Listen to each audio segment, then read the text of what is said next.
আপনার একটা কথা কইতাম। কি কবি ক? আপনার আম্মার লাত্তি মেরে খাটের থেকে বেড়া দিব। 3 দিন হয়েছে না যে বিয়ে হয়েছে, মার নামে লালিশ করতে আগে পড়ছস। তুই কি মনে করছস তুই মার নামে লালিশ করবি? হ্যাঁ, আর তোর তোর ওই আমি নাচমু? আপনি আমার কথাটা তো শোনেন।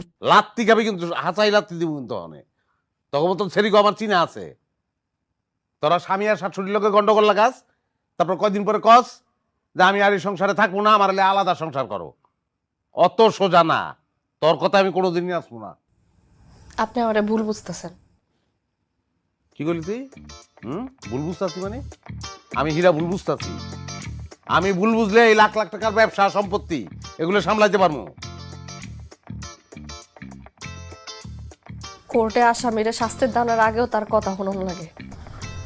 আপনি তো আমার কোনো কথাই শুনতেছেন না। আমি আপনার কইতে চাইছিলাম যে আমার ওষুধ শেষ, কালকে আনার সময় লই আইয়েন। আপনি আমার কতগুলো কথা শুনাইলেন। তো কথা শুনস তো নিজের দোষে। লাগবো ওষুধ, তুই কথা আম্মা দিয়ে শুরু করস কি লিগা? হ্যাঁ, তুই ওষুধ দিয়ে কথা শুরু করবি? তুই কতি যে ওষুধ লাগবো আম্মা, তাইলে তুই তো আপনি আসলে আমার পছন্দই করেন না, এলাকা আমার সব কথা আপনি দোষ ধরেন। তুই কেডা তোর পছন্দ করতে হইব কি লিগা? কারণটা কি? হ্যাঁ, পছন্দ যা করণে আগে করছি, পছন্দ কইরা লই আইছি ঘরে, ঠিক আছে? এখন তুই কাম কাজ করে আবার পছন্দ করাবি আমারে। নেপাল ঠিক কি হলো? পাও টিপবি না লাত্তি খাবি তুই?